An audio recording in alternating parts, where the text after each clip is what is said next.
In this lesson, I will show you how to avoid common mistakes when using adjectives that end in ed and ing. If you're not sure when you should use bored or boring, interested or interesting, this is for you. And by the end of this lesson, you will know the difference between these pairs of adjectives and you'll be able to use them correctly. Make sure to watch until the end, where I'll cover some of the most common mistakes and you'll be able to take a short quiz to test your understanding. Learn with us on English Grammar Focus. Let's start with a quick review. Adjectives describe nouns or pronouns. They tell us more about people, places, things, or ideas. Adjectives can go before the noun, like in the sentence, Joe bought a new car, or they can go after the noun, as in, the car is new. In both examples, new is the adjective, and it describes a thing, the car. In this lesson, we're going to focus on certain pairs of adjectives.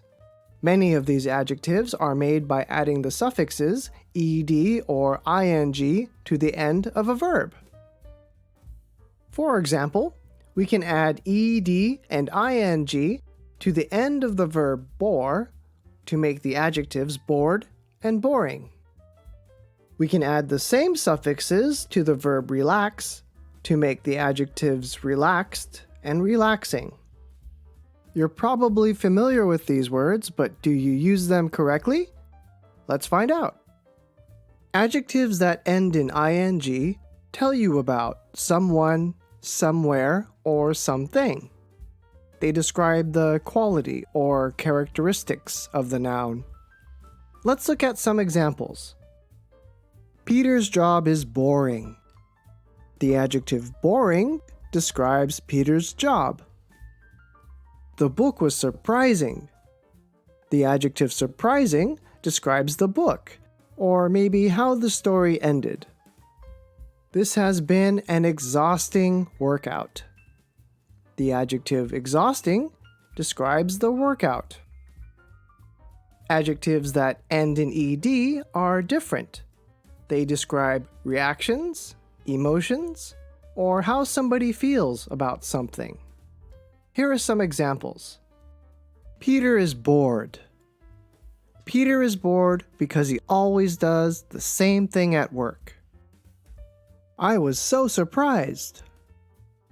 I was so surprised because I didn't think the book would end that way. Sarah feels exhausted. Sarah feels exhausted because she has been running for 2 hours. If something is boring, it causes you to feel bored. If something is surprising, it causes you to feel surprised.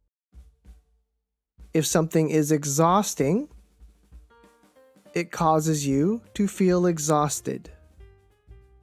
So when you're describing your feelings, or the feelings of another person, use adjectives that end in ed, like bored, excited, or frightened. When you want to describe the characteristics of something, or the causes of those feelings, use adjectives that end in ing. Now it's your turn to show me what you've learned. I'm going to give you 3 sentences, and I want you to tell me if I'm using the correct form of the adjective. See if you can answer all of them correctly. Ready? Here we go. I saw an amazed sunset yesterday.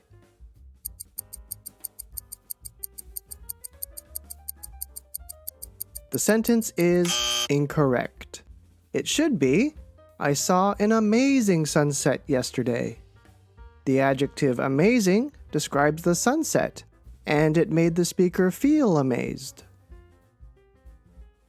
The student is confused because the teacher's instructions were not very clear.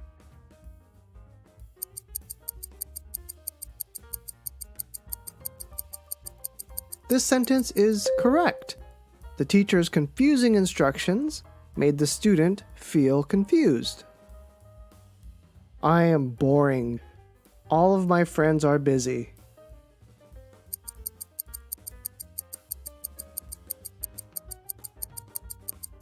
This is incorrect. It should be, I am bored. All of my friends are busy. The speaker has nothing to do.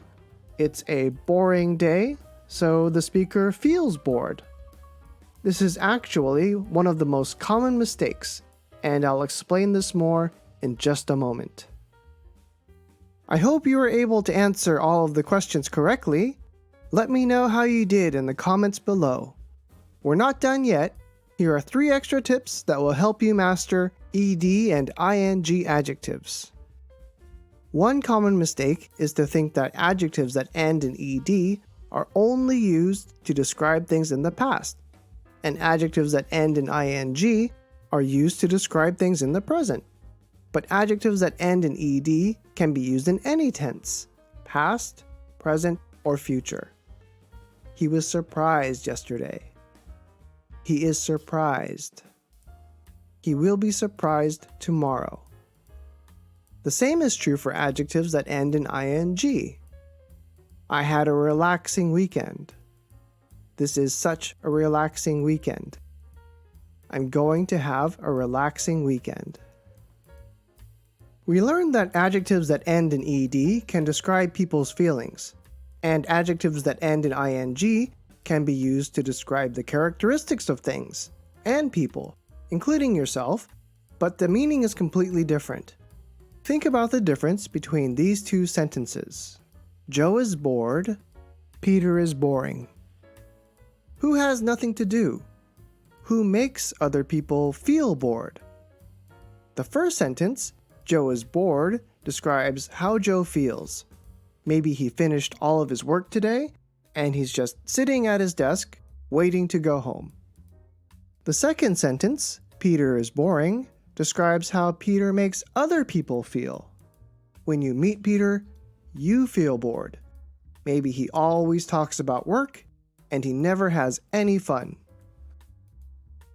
The pronunciation of adjectives that end in ed can be confusing, because the suffix ed can make more than one sound. If you want to know how to pronounce these adjectives correctly, see my video on how to pronounce ed in regular verbs. The rules are exactly the same. As you can see, there's a big difference between adjectives that end in ed and ing. Using these correctly will help you to avoid confusion, and you'll be able to communicate more like a native speaker.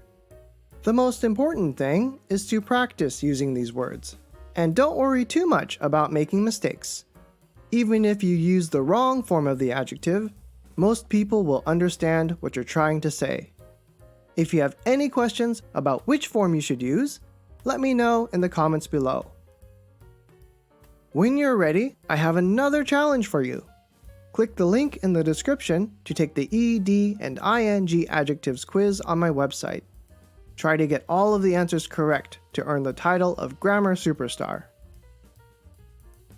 I hope you learned something new in this lesson.